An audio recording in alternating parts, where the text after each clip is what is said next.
कहानी की शुरुआत टोक्यो के मशहूर शिबुया क्रॉसिंग से होती है, जहां तीन दोस्त बिना किसी टेंशन के सड़कों पर घूम रहे होते हैं। अचानक ट्रैफिक सिग्नल बदल जाता है और उनकी वजह से बड़ा हादसा होते होते बचता है। डर कर तीनों मेट्रो स्टेशन के वॉशरूम में छुप जाते हैं, लेकिन तभी बाहर अजीब फायरवर्क्स दिखाई देने लगते हैं। कुछ ही पलों में पूरा शहर सुनसान हो जाता है। फोन्स डेड हो जाते हैं, बिजली बंद हो जाती है और टोक्यो की भीड़ भाड़ वाली सड़कें एकदम खाली नजर आने लगती हैं। तीनों हैरान होते हैं कि आखिर सब लोग कहाँ गायब हो गए। तभी एक जायंट स्क्रीन पर मैसेज आता है, गेम स्टार्ट। एरोज उन्हें एक बिल्डिंग की तरफ ले जाते हैं, जहां उन्हें स्पेशल फोन्स दिए जाते हैं। वहां एक मिस्टीरियस लड़की उन्हें बताती है कि अब वो डेडली गेम में फंस चुके हैं और बाहर निकलने का सिर्फ एक तरीका है, गेम जीतना। पहला गेम बेहद खतरनाक होता है। हर कमरे में 2 दरवाजे होते हैं, एक लाइफ और दूसरा डेथ। लिमिटेड टाइम में सही दरवाजा चुनना होता है, वरना मौत तय है।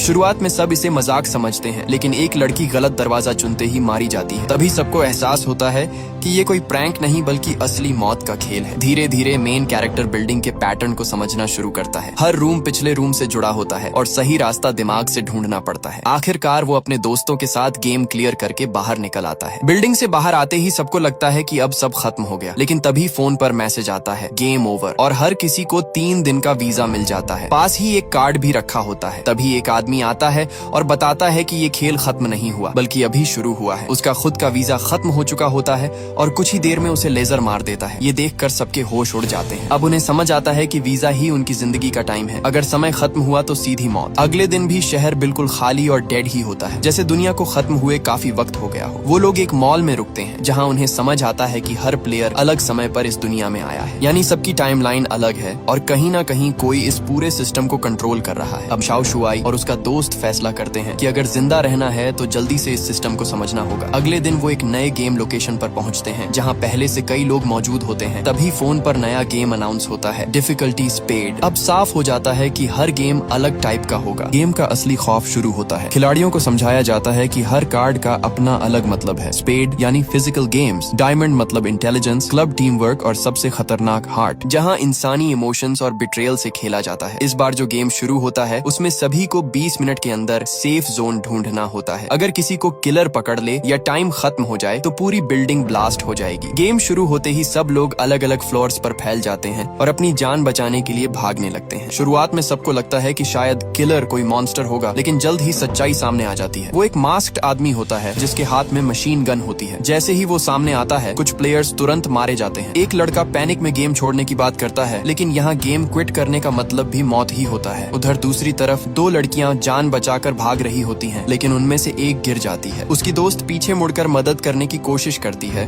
और उसी पल गोली का शिकार बन जाती है। इसी बीच हीरो एक इम्पोर्टेंट चीज नोटिस करता है। किलर ने हेलमेट पहना हुआ होता है, जिसकी वजह से उसका विजन लिमिटेड होता है और वो सिर्फ सामने ही देख सकता है। हीरो तुरंत बाकी प्लेयर्स को उसकी पोजीशन बताने लगता है ताकि सब मिलकर उसके मूवमेंट को ट्रैक कर सकें और सेफ जोन ढूंढ सकें। लेकिन डर की वजह से कोई भी टीम वर्क नहीं करना चाहता। सिर्फ एक लड़की उसकी बात सुनती है। बाकी लोग अपने अपने बचने में लगे रहते हैं। टाइम तेजी से खत्म हो रहा होता है और अब सिर्फ कुछ ही लोग जिंदा बचे होते हैं। तभी एक स्ट्रॉन्ग और अग्रेसिव आदमी फैसला करता है कि सिर्फ भागने से कुछ नहीं होगा, उन्हें किलर पर हमला करना पड़ेगा। वो प्लान बनाता है कि एक आदमी उसे ट्रैप में फंसाएगा और बाकी पीछे से अटैक करेंगे। हीरो को सेफ जोन ढूंढने का काम दिया जाता है, जबकि बाकी लोग किलर को रोकने की कोशिश करते हैं। बहुत मुश्किल के बाद कुछ लोग मिलकर गेम क्लियर कर लेते हैं, लेकिन इस दौरान कई मासूम लोग मारे जाते हैं। अब हीरो इमोशनली टूटने लगता है। उसे एहसास होता है कि ये गेम सिर्फ जान लेने के लिए नहीं बनाए गए, बल्कि इंसानों के डर, सेल्फिशनेस और इमोशन से खेलने के लिए बनाए गए हैं। कुछ समय बाद वो लोग एक नए गेम अरीना की तरफ बढ़ते हैं। तभी फोन पर नया कार्ड दिखाई देता है, हार्ट। सबके चेहरे पर डर साफ नजर आने लगता है, क्योंकि हार्ट गेम्स सबसे खतरनाक माने जाते थे। अब गेम पूरी तरह इमोशंस और बिट्रेयल पर आ चुका था। जैसे ही वुल्फ कार्ड हीरो के पास आती है, सबको समझ आने लगता है कि इस खेल में असली खतरा कोई मॉन्स्टर नहीं बल्कि इंसानों की खुद की सर्वाइवल इंस्टिंक्ट है। रूल ये होता है कि जिस इंसान के पास वुल्फ होगा वही आखिर में जिंदा बचेगा, और ये कार्ड सिर्फ आंखों से कांटेक्ट होने पर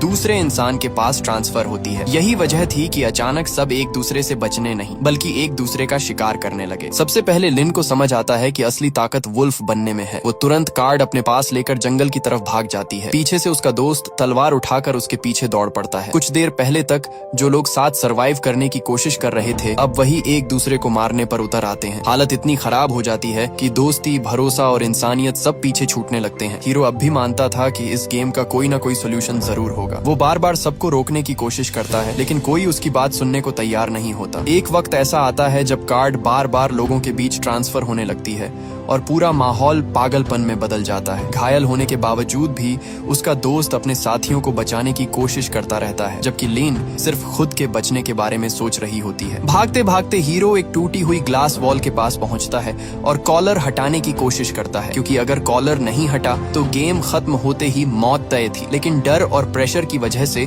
उसके हाथ कांपने लगते हैं। हीरो बार बार अपने पुराने दिनों को याद करने लगता है। जब भी उसके पिता और भाई उसे निकम्मा समझते थे, तब उसके दो दोस्त हमेशा उसके साथ खड़े रहते थे। वही दोस्त उसके लिए असली परिवार जैसे थे। उसे एहसास होता है कि अगर उसके दोस्त ही नहीं रहे तो फिर उसके जिंदा रहने का क्या मतलब है। यही सोचकर वो फैसला करता है कि वुल्फ कार्ड अपने दोस्तों को दे देगा ताकि वो बच जाए। लेकिन दूसरी तरफ उसके दोनों दोस्त भी यही सोच रहे होते हैं। घायल होने के बावजूद भी वो दोनों छिप जाते हैं ताकि हीरो उन्हें ढूंढ ना सके। नियम के मुताबिक शीप को छिप कर रहना था ताकि वुल्फ उसे देख ना सके। अब हालत ऐसी हो जाती है कि तीनों दोस्त एक दूसरे को बचाने के लिए खुद मरने को तैयार थे। समय तेजी से खत्म हो रहा होता है। जंगल में छिपे हुए दोनों दोस्त चुपचाप बैठे रहते हैं। आखिर में उनमें से एक अपने दोस्त को पकड़कर सिर्फ इतना कहता है, माफ करना, शायद मैं बहुत सेल्फिश था। उधर हीरो पागलों की तरह उन्हें ढूंढता फिरता है। आखिरी वक्त पर उसका दोस्त सामने आता है, लेकिन जानबूझकर अपना चेहरा दूसरी तरफ कर लेता है ताकि कार्ड ट्रांसफर ना हो सके। वो मुस्कुराकर सिर्फ थैंक यू कहता है और फिर समय खत्म हो जाता है। अपने दोनों सबसे करीब दोस्तों को खोने के बाद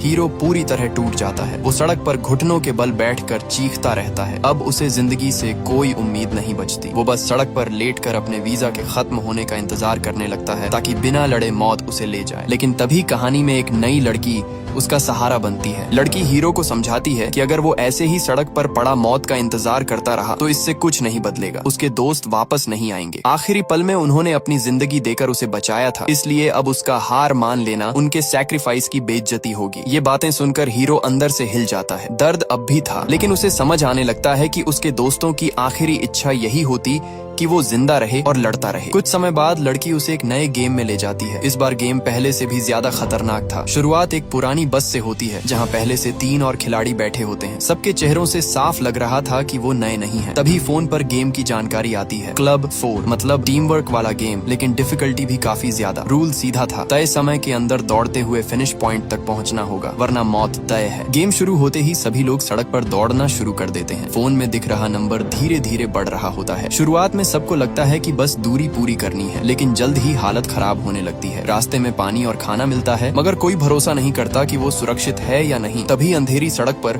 उन्हें एक खतरनाक जंगली जानवर दिखाई देता है। अगले ही पल वो जानवर उन पर हमला कर देता है। सब लोग कारों के बीच से भागते हैं, लेकिन एक खिलाड़ी पीछे रह जाता है और उस जानवर का शिकार बन जाता है। उसकी मौत बाकी लोगों को आगे बढ़ने का मौका देती है। भागते भागते हीरो की नजर एक पुरानी मोटरसाइकिल पर पड़ती है। उसे अपने दोस्त की बात याद आती है कि इस दुनिया में पुराने डीजल वाले व्हीकल्स अब भी चल सकते हैं। उसे एहसास होता है कि अगर वो फ्यूल लेकर वापस जाए तो बस चला सकता है और पीछे छूटे घायल आदमी को बचा सकता है। समय बहुत कम बचा था, फिर भी वो अपनी जान जोखिम में डालकर वापस लौट जाता है। उधर बाकी लोग आगे बढ़ते रहते हैं, लेकिन अचानक पीछे से तेज पानी का सैलाब उनकी तरफ आने लगता है। अब ये गेम सिर्फ दौड़ का नहीं, मौत से भागने का बन चुका था। आखिरी कुछ मिनटों में हालत बेहद खतरनाक हो जाती है। एक आदमी थककर गिर जाता है और अपनी पत्नी की तस्वीर देखते हुए मौत का इंतजार करने लगता है। तभी अचानक हीरो बस लेकर पहुंच जाता है और सबको बचाने की कोशिश करता है। तेज पानी बस को पलट देता है, लेकिन किसी तरह वो लोग जिंदा बच जाते हैं। जब सब बाहर निकलते हैं तो उन्हें सबसे बड़ा शॉक मिलता है। बस पर लिखा होता है गोल, यानी जिस बस से गेम शुरू हुआ था वही असली फिनिश पॉइंट थी। उन्हें शुरुआत से ही दूर भागने की नहीं, सच समझने की जरूरत थी। पिछला गेम खत्म होने के बाद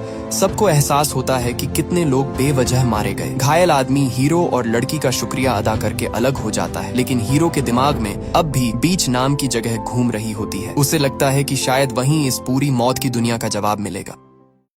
दोनों कई लोगों से पूछताछ करते हैं, लेकिन किसी को भी उस जगह के बारे में कुछ पता नहीं होता। तभी वो नोटिस करते हैं कि कुछ खिलाड़ी हमेशा ग्रुप में घूमते हैं। उनके हाथों में एक जैसे बैंड्स होते हैं और सबसे अजीब बात, वो लोग गेम्स आसानी से क्लियर भी कर लेते हैं। एक दिन अचानक दोनों देखते हैं कि वही लोग चलती हुई कार्ड्स इस्तेमाल कर रहे हैं। ये देखकर दोनों हैरान रह जाते हैं, क्योंकि इस दुनिया में ज्यादातर चीजें बंद पड़ी थी। हीरो और लड़की उन लोगों का पीछा करने का फैसला करते हैं। घंटों भागने के बाद आखिरकार उन्हें बीच मिल ही जाता है, लेकिन ये जगह बाकी दुनिया से बिल्कुल अलग होती है। जहाँ बाहर हर तरफ मौत और सन्नाटा था, वहीं यहाँ रोशनी, म्यूजिक, पार्टी और लोगों की भीड़ थी। ऐसा लग रहा था जैसे दुनिया कभी खत्म ही नहीं हुई। लेकिन अंदर की सच्चाई उतनी खूबसूरत नहीं थी। कुछ ही देर में दोनों को पकड़कर बीच के लीडर के सामने लाया जाता है। उसका नाम हैटर होता है। वो बताता है कि इस दुनिया से बाहर निकलने का सिर्फ एक तरीका है, सभी प्लेइंग कार्ड्स कलेक्ट करना। उसके मुताबिक ये दुनिया कोई सपना नहीं बल्कि एक अलग रियल्म है जहाँ चुने हुए लोगों को भेजा गया है। अगर पूरी डेक कलेक्ट हो जाए तो कोई एक इंसान वापस अपनी असली दुनिया में लौट सकता है। इसी मकसद से उसने बीच नाम का ये बड़ा ग्रुप बनाया है। बीच के अपने रूल्स होते हैं। पहला, हर किसी को सिर्फ स्विमवेयर पहनना होगा ताकि कोई वेपन छुपा ना सके। दूसरा, गेम जीतकर मिलने वाले कार्ड्स पूरे ग्रुप के होंगे। तीसरा, जो भी रूल्स तोड़ेगा उसे मौत की सजा दी जाएगी। दिन में यहाँ लोग गेम्स खेलते हैं और रात को पार्टी, डांस और शराब में खुद को भूलने की कोशिश करते हैं। लेकिन इस चमक दमक के पीछे हर इंसान के अंदर डर छुपा होता है। हीरो को जल्दी समझ आने लगता है कि बीच बाहर से पैराडाइज लगता है, मगर अंदर से ये भी उतना ही डेंजरस है जितनी बाकी ये रहस्यमयी दुनिया। अब बीच में हीरो की जिंदगी का नया फेज शुरू होता है। यहाँ हर रात किसी न किसी मौत वाले गेम का ऐलान होता था। बीच के लोग अपनी बड़ी टीम और ताकत की वजह से कई गेम्स आसानी से क्लियर कर लेते थे। सबसे खतरनाक ग्रुप था मिलिटेंट्स, जिसे एक ताकतवर आदमी लीड करता था। उसके साथ कुछ बेहद डेंजरस लोग भी थे जिनसे पूरा बीच डरता था। दूसरी तरफ हैटर और उसके लोग थे जो रूल्स और डिसिप्लिन से बीच को चलाना चाहते थे। दोनों ग्रुप्स के बीच हमेशा टेंशन बनी रहती थी। इसी दौरान हीरो और लड़की को अलग अलग गेम्स में भेज दिया जाता है। हीरो के साथ इस बार एक स्मार्ट और मिस्टीरियस लड़की होती है। गेम था डायमंड 4 यानी दिमाग वाला चैलेंज। रूल्स सुनकर सबके होश उड़ जाते हैं। कमरे में 3 स्विचेस थे, A, B और C। इनमें से सिर्फ एक सही था जो लाइट जला सकता था। लेकिन मुश्किल ये थी कि डोर बंद होने पर स्विचेस को जितनी बार चाहो यूज कर सकते थे, मगर तब रिजल्ट दिखाई नहीं देता था। और जैसे ही डोर खुलता सिर्फ एक बार स्विच दबाने का मौका मिलता। ऊपर से कमरे में पानी भर रहा था और छत पर खुले इलेक्ट्रिक वायर्स थे। अगर समय खत्म हो जाता तो पूरा कमरा करंट से भर जाता। कुछ देर सोचने के बाद हीरो ट्रिक समझ जाता है। वो सही तरीके से स्विचेस चेक करके आंसर निकाल लेता है और सभी लोग आखिरी वक्त में गेम क्लियर कर लेते हैं। वापस बीच आने पर उसे राहत मिलती है कि लड़की भी जिंदा लौट आई है। दोनों के बीच अब ट्रस्ट और अंडरस्टैंडिंग बढ़ने लगती है। बीच के कुछ लोग मजाक में उन्हें कपल तक कहने लगते हैं, क्योंकि इस मौत भरी दुनिया में लोग छोटी छोटी खुशियों को पकड़कर जीने की कोशिश कर रहे थे। तभी मिलिटेंट्स का लीडर अपने लोगों के साथ वहां आता है। वो हीरो को देखकर उसके पुराने दोस्त की मौत का जिक्र करता है और ताना मारता है कि गलत इंसान बच गया। फिर उसकी नजर लड़की पर पड़ती है और माहौल अचानक अनकंफर्टेबल हो जाता है। मिलिटेंट्स का लीडर अब पूरी तरह पावर के नशे में था। उसकी नजर लड़की पर पड़ चुकी थी और वो उसे जबरदस्ती अपने साथ ले जाने की कोशिश करता है। हीरो तुरंत बीच में आ जाता है और माहौल लड़ाई तक पहुंच जाता है। तभी अचानक हैटर वहां आ जाता है और मामला संभाल लेता है। उसकी एंट्री से सब थोड़ी देर के लिए शांत हो जाते हैं। बाद में वो हीरो को अपने प्राइवेट मीटिंग में बुलाता है, जहाँ बीच के बड़े लोग कार्ड्स और गेम्स के बारे में बात कर रहे होते हैं। मीटिंग में पता चलता है कि बीच ने लगभग सारी कार्ड्स कलेक्ट कर ली हैं। अब सिर्फ सबसे डेंजरस हार्ड 10 बाकी बची थी। लेकिन अजीब बात ये थी कि इतनी देर में वो गेम कभी सामने ही नहीं आया। कुछ लोगों को शक था कि शायद उसके लिए कोई खास कंडीशन पूरी करनी पड़ेगी। दूसरी तरफ हैटर का वीजा भी खत्म होने वाला था, इसलिए उसे जल्द ही अगला गेम खेलना पड़ता। ये सुनकर मिलिटेंट्स के कुछ लोग सस्पिशियस तरीके से एक दूसरे को देखने लगते हैं, जैसे वो किसी बड़ी प्लानिंग में हो। अगले दिन हीरो बीच की सच्चाई और इस दुनिया के बारे में और जानने की कोशिश करता है। उसे पता चलता है कि टोक्यो के बाहर सिर्फ जंगल और बंद इलाके हैं। कुछ लोगों ने भागने की कोशिश भी की थी, लेकिन उन्हें तुरंत मार दिया गया। यानी कार्ड्स कलेक्ट करना ही शायद इस दुनिया से निकलने का अकेला रास्ता था। तभी उसे एक बदबूदार बड़ा कंटेनर मिलता है। अंदर देखकर उसके होश उड़ जाते हैं। वहाँ उन लोगों की लाशें भरी होती हैं जिन्हें मिलिटेंट्स ने रूल्स तोड़ने के नाम पर मार दिया था। इसी बीच व्हाइट हेयर्ड आदमी हीरो से खुलकर बात करता है। वो बताता है कि बीच ज्यादा दिनों तक स्टेबल नहीं रहेगा। मिलिटेंट्स धीरे धीरे कंट्रोल ले रहे हैं और जल्दी ही यहाँ केओस शुरू होने वाला है। उसका प्लान था कि केओस शुरू होने से पहले सारी कार्ड्स चुराकर भाग निकला जाए। हीरो और लड़की पहले से ही बीच से निकलना चाहते थे, इसलिए वो उसके साथ मिल जाते हैं। लेकिन हालात अचानक बदल जाते हैं जब खबर मिलती है कि हैटर मर चुका है और उसके शरीर पर गोली के निशान हैं। हैटर की मौत के बाद पूरा बीच हिल जाता है। मिलिटेंट्स जबरदस्ती अपने आदमी को नया लीडर बना देते हैं। उसी दौरान व्हाइट हेयर्ड आदमी हीरो को सीक्रेट बताता है कि कार्ड्स वाला सेफ कैसे खोला जा सकता है। हीरो चुपके से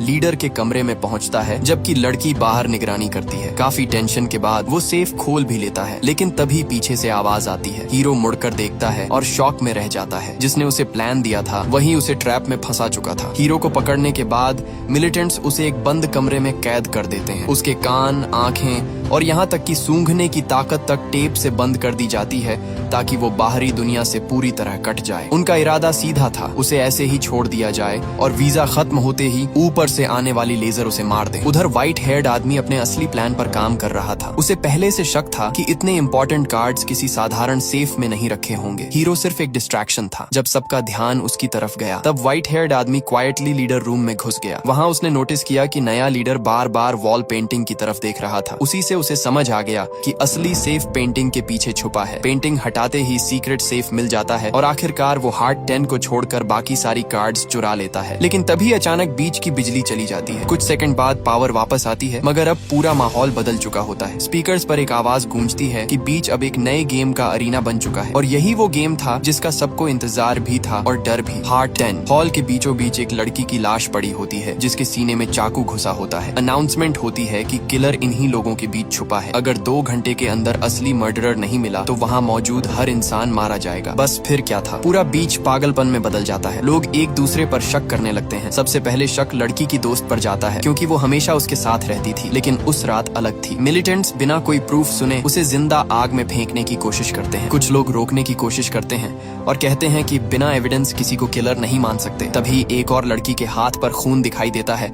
और भीड़ तुरंत उसके पीछे पड़ जाती है। इसी दौरान एक लड़की रिवील करती है कि हैटर की मौत मिलिटेंट्स ने की थी क्योंकि उसके शरीर में वही बुलेट्स मिली थी जो मिलिटेंट्स इस्तेमाल करते थे। ये सुनते ही नया लीडर गुस्से में आ जाता है और खुलेआम धमकी देता है कि अगर किलर खुद सामने नहीं आया तो वो पूरे बीच का मैसेकर कर देगा। अगले ही पल गोलियां चलने लगती हैं, लोग जान बचाकर भागने लगते हैं और पूरा बीच नरक बन जाता है। मिलिटेंट्स होटल में आग लगा देते हैं ताकि लोग बाहर भागें और उन्हें आसानी से मारा जा सके। मिलिटेंट्स ने होटल की छत पर चढ़कर लोगों को ऐसे मारना शुरू कर दिया जैसे कोई डेडली शूटिंग गेम चल रहा हो। नीचे आग, धुआं और चीखें थीं, जबकि ऊपर से गोलियां बरस रही थीं। कई लोग धुएं से बचते बचते सीधे मिलिटेंट्स के सामने पहुंच जाते और वहीं मार दिए जाते। उधर लड़की अपने दोस्त के साथ हीरो को ढूंढ रही होती है। तलाश करते हुए उन्हें एक कमरे में मिलिटेंट्स का एक मेंबर छुपा मिलता है जो खुद किसी को मारने से डर रहा होता है। उसी से पता चलता है कि हीरो को चौथी मंजिल पर बंद किया गया है। दूसरी तरफ एक पागल मिलिटेंट लगातार लोगों को मारता घूम रहा था। धीरे धीरे पता चलता है कि असली दुनिया में वो खुद बुलिंग का शिकार था, लेकिन इस दुनिया में आकर वही सबसे खतरनाक इंसान बन गया। उसकी क्रूएल्टी देखकर लगता था जैसे उसे पहली बार पावर मिली हो, लेकिन उसी रात उसकी मुलाकात व्हाइट हेयर्ड आदमी से होती है। वहीं दूसरी तरफ लड़की की दोस्त एक और बड़े राज तक पहुंच जाती है। उसे शक होता है कि किलर का सच फिंगरप्रिंट से पता चल सकता है। तभी उनका सामना टैटू वाले मिलिटेंट से हो जाता है। लड़की की दोस्त उसे रोकने के लिए खुद आगे आ जाती है। देखने में कमजोर लगने वाली वो लड़की मार्शल आर्ट्स में बेहद डेंजरस निकलती है। लड़ाई के दौरान दोनों अपने अतीत के बारे में बात करते हैं। टैटू वाला आदमी पहले एक असफल राइटर था जो अपनी पुरानी जिंदगी से नफरत करता था, जबकि लड़की ने अपने असली अस्तित्व को अपनाने की हिम्मत दिखाई थी। उधर बंद कमरे में कैद हीरो किसी तरह जमीन पर गिरकर टेप हटाने की कोशिश करता है। बहुत मेहनत के बाद वो आवाज निकालने में कामयाब होता है। बाहर लड़की उसकी आवाज सुन लेती है। दरवाजा बंद होने के बावजूद वो हार नहीं मानती और खिड़की के रास्ते अंदर पहुंचकर उसे बचा लेती है। अब गेम खत्म होने में सिर्फ 30 मिनट बचे थे और हर तरफ केओस फैला हुआ था। लड़की को लगता है कि किलर शायद मिलिटेंट्स में से कोई है क्योंकि सबसे ज्यादा हत्याएं वही कर रहे थे, लेकिन हीरो इससे सहमत नहीं होता। उसे एहसास होता है कि हार्ड गेम्स सिर्फ लोगों को मारने के लिए नहीं बनाए जाते, उनका असली मकसद इंसानों के दिल और भरोसे को तोड़ना होता है। तभी उसे अचानक पूरी सच्चाई समझ आने लगती है। हैटर की मौत, बीच का उसी वक्त गेम अरीना बनना, ये सब कोई आउटसाइडर नहीं कर सकता था। किलर कोई ऐसा इंसान था जो बीच को अंदर से अच्छी तरह जानता था और उसी पल हीरो समझ जाता है कि असली मर्डरर कौन है। अब आखिरी मोमेंट्स में हीरो सबके सामने आकर पूरी किलिंग रोकने की कोशिश करता है। वो बताता है कि गेम शुरू होने से पहले ही उसे बंद कर दिया गया था, इसलिए उसके पास साफ एलिबाई है। फिर वो सीधे मिलिटेंट्स के लीडर की तरफ देखकर कहता है कि अगर वो असली किलर होता तो उसे मारने का मौका पहले ही मिल चुका होता। ये सुनते ही सबका शक अचानक उस लीडर पर चला जाता है। हैरानी की बात ये थी कि वो खुद भी इसे डिनाई नहीं करता। उसके लोग बंदूकें तान लेते हैं लेकिन कोई गोली चलाने की हिम्मत नहीं करता। तभी हीरो सबको असली सच बताना शुरू करता है। पता चलता है कि बीच का लीडर और हैटर दुश्मन नहीं बल्कि पुराने दोस्त थे। इस डरावनी दुनिया में हैटर ने लोगों को उम्मीद देने के लिए बीच बनाया था। उसने सबको ये सपना दिखाया कि सारी कार्ड्स कलेक्ट करके वो लोग अपनी दुनिया में वापस जा सकते हैं, लेकिन इस सिस्टम को चलाने के लिए एक डरावना चेहरा भी चाहिए था, इसलिए उसका दोस्त जानबूझकर रूथलेस मिलिटेंट बना रहा ताकि बाकी वायलेंट लोग कंट्रोल में रहें। इसी वजह से दोनों ग्रुप्स हमेशा बैलेंस में रहे। लेकिन धीरे धीरे पावर ने हैटर को बदल दिया। वो खुद अपने झूठ पर यकीन करने लगा। उसने रूल्स तोड़ने वालों को मरवाना शुरू कर दिया और बीच अब पैराडाइज से ज्यादा डिक्टेटरशिप बन गया। उस रात जब हैटर गेम खेलने जाने वाला था, उसके दोस्त ने उसे बीच खत्म करने की सलाह दी क्योंकि हालात कंट्रोल से बाहर जा रहे थे। मगर हैटर ने इसे बिट्रेयल समझा और उसी पर गन तान दी। अगले पल जो हुआ उसने सब बदल दिया। हैटर की गन में बुलेट्स ही नहीं थी, यानी वो अपने दोस्त को मारना ही नहीं चाहता था। लेकिन गुस्से और कंफ्यूजन में उसके दोस्त ने खुद हैटर को मार दिया। अपने सबसे करीबी दोस्त की मौत के बाद वो अंदर से टूट गया था। उसे लगने लगा कि बीच के सारे लोग इस ट्रेजेडी के जिम्मेदार हैं। इसी गिल्ट और हेट्रेड को इस्तेमाल करके गेम मेकर्स ने ये पूरा हार्ड गेम डिजाइन किया था। हीरो अब समझ चुका था कि हार्ड गेम्स हमेशा इंसानों के इमोशंस के उल्टा खेलते हैं। पिछली बार सब जीना चाहते थे, इसलिए गेम ने उन्हें एक दूसरे को सैक्रिफाइस करने पर मजबूर किया। और इस बार क्योंकि मिलिटेंट लीडर चाहता था कि सब मर जाए, इसीलिए गेम का असली सॉल्यूशन सबको बचाना था। फिर हीरो सबसे शॉकिंग बात रिवील करता है। असली किलर कोई और नहीं बल्कि वही लड़की थी जिसकी डेड बॉडी हॉल में पड़ी थी। उसने खुद अपनी जान ली थी। अगर उसकी बॉडी को फायर में डाल दिया जाए तो गेम क्लियर हो जाएगा और बाकी लोग बच जाएंगे। तभी लड़की की दोस्त खुद आगे आती है और मिलिटेंट्स के लीडर को रोकने की कोशिश करती है ताकि बाकी लोग बॉडी तक पहुंच सकें। उसी वक्त फॉरेंसिक प्रूफ भी मिल जाता है कि नाइफ पर फिंगरप्रिंट्स उल्टे थे, यानी लड़की ने खुद अपने सीने में चाकू मारा था। लेकिन तभी अचानक वो पागल मिलिटेंट फिर से गन लेकर लौट आता है और हॉल दोबारा बैटलफील्ड बन जाता है। आखिरी लड़ाई में पूरा बीच जलती हुई जंग का मैदान बन चुका था। हीरो और उसकी दोस्त किसी तरह उस पागल मिलिटेंट को रोकने की कोशिश कर रहे थे। तभी उनका सामना एक ऐसे आदमी से होता है जो बुरी तरह जल चुका था लेकिन फिर भी लड़ रहा था। हालात इतने खतरनाक हो चुके थे कि हर कोई बस किसी तरह बचना चाहता था। आखिर में मिलिटेंट लीडर उस पागल आदमी को उठाकर समुद्र की तरफ चला जाता है और दोनों आग और अंधेरे में गायब हो जाते हैं। उसके बाद बचे हुए खिलाड़ियों को मौका मिलता है कि वो लड़की की बॉडी को आग में डाल सकें और गेम खत्म कर सकें। जैसे ही बॉडी आग में डाली जाती है, हार्ट 10 गेम फाइनली क्लियर हो जाता है। बचे हुए सभी प्लेयर्स को 10 दिन का वीजा मिल जाता है, लेकिन उसकी कीमत बहुत भारी होती है। कभी पार्टी और खुशी से भरा बीच अब सिर्फ जलता हुआ खंडहर बन चुका था। उधर व्हाइट हेयर्ड आदमी क्वाइटली वापस हॉल में जाता है और आखिरी मिसिंग कार्ड भी उठा लेता है। अब उसके पास सारे नंबर्ड कार्ड्स आ चुके थे, सिर्फ फेस कार्ड्स बाकी थे। गेम खत्म होने के बाद हीरो और उसकी दोस्त उस डेड गर्ल का फोन चेक करते हैं। तभी उन्हें सबसे शॉकिंग ट्रूथ पता चलता है। वो लड़की और उसकी दोस्त दोनों इस पूरी गेम सिस्टम की एम्प्लॉइज थीं। उनका काम प्लेयर्स के बीच रहकर केओस फैलाना था ताकि गेम्स और डेंजरस बने। लेकिन ट्विस्ट ये था कि वो खुद भी पूरी तरह सेफ नहीं थी। उन्हें भी बाकी लोगों की तरह गेम्स खेलकर अपना वीजा बढ़ाना पड़ता था। अगर वो अपनी असली आइडेंटिटी रिवील कर देती तो उसी वक्त लेजर्स उन्हें मार देती। फोन में मिले वीडियोस की मदद से हीरो और उसकी दोस्त एक सीक्रेट अंडरग्राउंड कंट्रोल रूम तक पहुंच जाते हैं। वहाँ हजारों स्क्रीन्स लगी होती हैं जहाँ से ये डेडली गेम्स मॉनिटर किए जाते थे। वीडियोस में दिखता है कि ऑपरेटर्स लोगों को मरते देखकर सेलिब्रेट करते थे, जैसे ये सब उनके लिए कोई एंटरटेनमेंट हो। लेकिन जब दोनों वहाँ पहुँचते हैं तो पूरा कंट्रोल रूम खाली और अंधेरा पड़ा होता है। सारे ऑपरेटर्स पहले ही मर चुके थे। तभी उन्हें समझ आता है कि ऑपरेटर्स भी असल में प्लेयर्स ही थे और क्योंकि प्लेयर्स ने हार्ट 10 क्लियर कर लिया था, इसलिए ऑपरेटर्स हार गए और लेजर्स ने उन्हें खत्म कर दिया। उसी वक्त व्हाइट हेयर्ड आदमी और उसकी साथी भी वहाँ पहुँच जाते हैं। वो बताते हैं कि काफी समय से वो इसी जगह को ढूंढ रहे थे, लेकिन यहाँ आने के बाद उन्हें एहसास होता है कि ये बस एक और लेयर थी। असली मास्टरमाइंड अभी भी कहीं ऊपर बैठा था। तभी अचानक सारी स्क्रीन्स एक साथ चालू हो जाती हैं और उन स्क्रीन्स पर बीच की वही स्मार्ट और काल्म लड़की दिखाई देती है। वो मुस्कुराकर सबको गेम क्लियर करने की बधाई देती है और फिर अनाउंस करती है कि असली खेल अब शुरू होने वाला है। अगले ही पल स्क्रीन्स पर नए कार्ड्स दिखाई देते हैं। इस बार नंबर्ड कार्ड्स नहीं